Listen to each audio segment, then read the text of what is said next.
एक बार एक चोर चोरी करने निकला। बड़े ध्यान से आप सुनेंगे, बहुत ही सुंदर घटना है और तब शायद बात समझ में आएगी कि आज हम जो भक्ति करते हैं, आज हम जो उपासना करते हैं, हम ध्यान करते हैं, वो हमारा ध्यान, हमारी उपासना, हमारी भक्ति कैसी होती है। जिस निस्वार्थ भाव से, निष्कपट भाव से हमें भक्ति करनी चाहिए, सेवा करनी चाहिए, पूजा उपासना करनी चाहिए, क्या वैसा हम करते हैं? तो वो चोर रोज चोरी करने निकलता था, उस दिन भी निकला। लेकिन आप जानते हैं कि कभी भी जो व्यक्ति चोरी करने निकलता है वो दिन में नहीं निकलता है। चोरी करने वाला आदमी अक्सर रात में ही निकलता है, क्योंकि दिन में वो चोरी कर ही नहीं सकता। जहाँ लोग होंगे वहाँ वो जा ही नहीं सकता। चोरी करने के लिए एकांत होना जरूरी है, अंधेरा होना जरूरी है। अंधेरा हो ना हो, एकांत होना जरूरी है। कई बार आप देखते होंगे स्टेशन में या ट्रेन में, शायद आपके साथ भी ये घटना घटी होगी। आप थोड़ा सा असावधान होते हैं और चोर आपका झोला पार कर देता है। एक बार हम भी एक स्टेशन पर थे, बैठे थे, मेरा कमंडल पीछे रखा था और एक व्यक्ति आया, बहुत देर तक खड़ा रहा पीछे।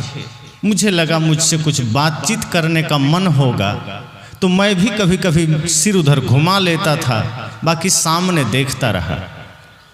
कुछ देर के बाद वो झुक करके कमंडल को पकड़ा ही था कि तब तक अचानक मैं भी उधर झांका और जैसे ही देखा मेरी नज़र पड़ी, लेकिन उसकी नहीं पड़ी। मैं उसका हाथ पकड़ लिया, तब वो सहम गया। मैं कहा क्या है, कमंडल चाहिए? वो कहा नहीं नहीं, हम सोचे उठा के आपके आगे रख दें। हम कहे समझ गए, फिर निकल गए। मौका पाते ही उसको लगा कि हम कमंडल उठाएं और चलें, लेकिन हमारी नज़र पड़ गई, कमंडल आगे कर लिया। चोरी करने के लिए लोग एकांत तलाश करते हैं। वो चोर भी सोचा मुझे चोरी करनी है, रात में ही निकलना ठीक रहेगा। वो रात में निकला, लेकिन संजोग की बात थी कि जिस घर में गया वहाँ सत्यनारायण व्रत की कथा चल रही थी, लोग जगे हुए थे। वो सोचा क्या हो गया, अब दूसरा घर चलेंगे। दूसरे घर में गया, देखता है वहाँ भी कथा चल रही। तीसरे घर में गया, देखता है वहाँ भी किसी बच्चे का जन्मोत्सव मनाया जा रहा है। चौथे घर में गया, देखता है वहाँ भी श्राद्ध कर्म चल रहा है। ऐसे ही वो गांव में जहाँ भी गया, देखता है उस दिन कोई ना कोई उत्सव मनाया जा रहा है, कोई ना कोई आयोजन मनाया जा रहा है। अब वो मन ही मन भगवान को गाली दे रहा है कि भगवान ये क्या किया, अच्छा भला सुबह लड्डू चढ़ा के चले थे, आपकी पूजा मैंने की थी, आप बढ़िया से आशीर्वाद भी नहीं दिए। इतनी तो कृपा कर दिया करो कि मैं जिस घर में जाऊं चोरी कर सकूं। एक चोर भी प्रार्थना कर रहा है भगवान से कि मैं ठीक से चोरी कर सकूं। और जिस घर में वो चोरी करना चाहता है, उस घर का मालिक भी भगवान से प्रार्थना करता है कि प्रभु ऐसी कृपा करना कि कोई चोर घुस न पाए। अब कन्फ्यूजन तो भगवान के लिए हो जाता है कि हम सुने किसकी, चोर की सुने कि घर वाले की सुने। तब वो शायद भगवान देखते होंगे कि जिसने ज़्यादा लड्डू चढ़ाया है उसका सुन लेंगे, क्योंकि आदमी तो यही जानता है कि जहाँ काम ना हो घूस दे दो, काम हो जाएगा। आज आप देखें कहीं भी, किसी भी ऑफिस में, दफ्तर में, कार्यालय में काम नहीं हो रहा है, टेबल के नीचे से 200-500 रुपया दीजिए, आपका काम हो जाएगा।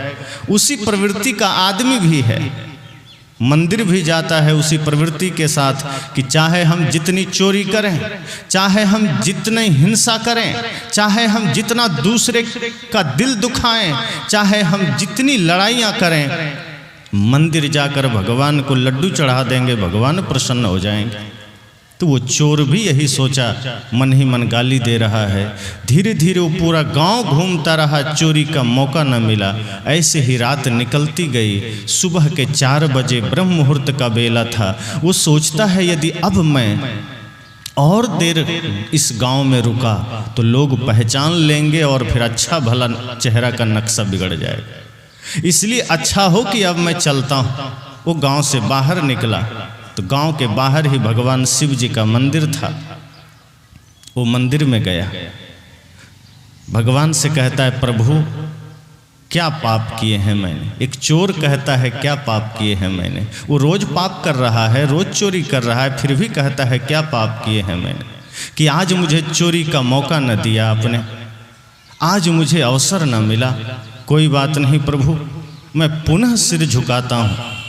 शिव जी की मूर्ति के सामने सिर झुकाया और प्रभु ऐसी कृपा करना कि आने वाली रात में बढ़िया से माल मार सकूं, अच्छे से चोरी कर सकूं। इतना कह के वो सिर उठाया, तभी देखता है भगवान शिव के मूर्ति के ऊपर एक बड़ा सा घंटा लटक रहा था। बहुत कीमती घंटा था। चोर था, साधु तो था नहीं, इंसानों के घर रोज चोरी करता था। अचानक ख्याल आया कि ये घंटा शिव जी क्या करें, अच्छा हो कि हम ही खोल के ले चलते हैं, आज इसी को बेच के काम चला लेंगे। वो मंदिर में भी चोरी का ही ख्याल लेके गया था। चोर था, आदतन चोर था, स्वभावतः नहीं था। जन्म से कोई चोर पैदा नहीं होता।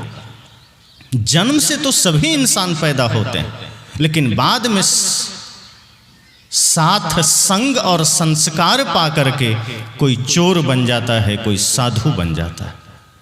उसके मन में भी यही ख्याल आया कि अच्छा हो ये घंटा मैं ले चलूं।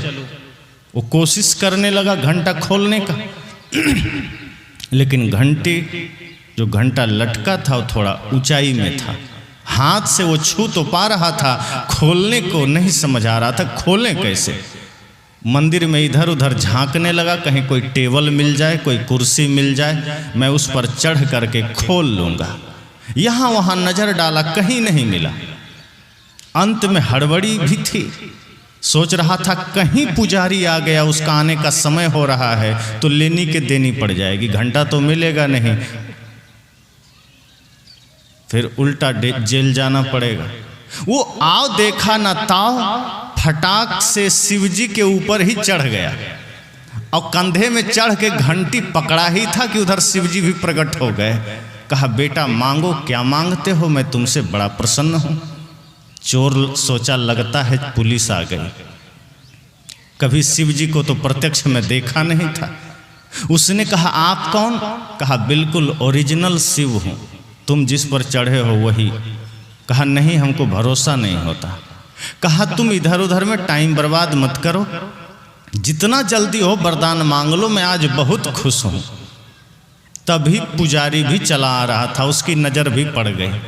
वो दूर से देखता है चोर शिवजी की मूर्ति पर चढ़ा है, शिवजी प्रकट होकर के उसको वरदान देने की बात कर रहे हैं। पुजारी वहीं से चिल्लाया कि रुकिए भगवान, रुकिए जरा, इतनी जल्दी मत करिए, हम भी आ रहे हैं। शिवजी कहे देखा, जल्दी मांगना था, आ गया। वो पुजारी के भेष में भिखारी आ गया।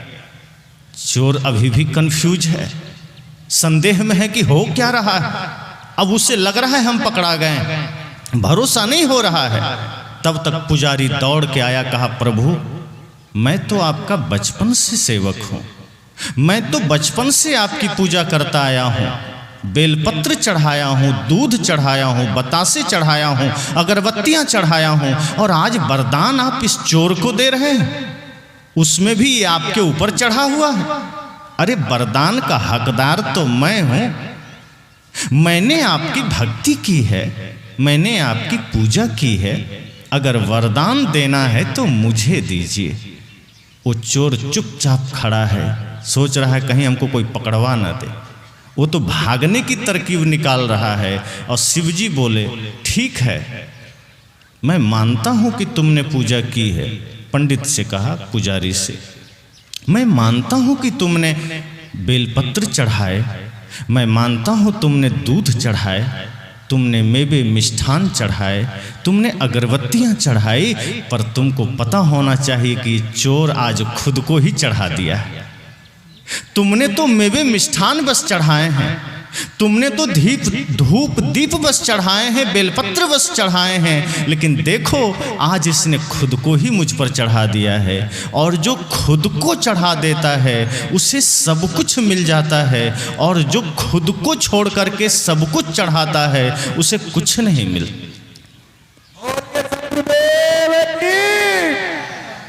जो गुरु के चरणों में, भगवान के चरणों में अपने आप को समर्पित कर देता है। अब इसका मतलब ये नहीं कि आप लोग कोई जाके शिव जी पर चढ़ जाइएगा, ये एक लक्षणार्थ है।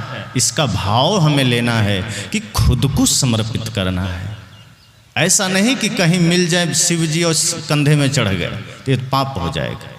बात वहाँ सशरीर चढ़ने की नहीं है, बात है अपने मन को, अपने अहंकार को गुरु के चरणों में चढ़ा दीजिए। हम कितना धन चढ़ाते हैं, कितनी दौलत चढ़ाते हैं, कितने बेवे मिष्ठान चढ़ाते हैं, वो महत्वपूर्ण नहीं है।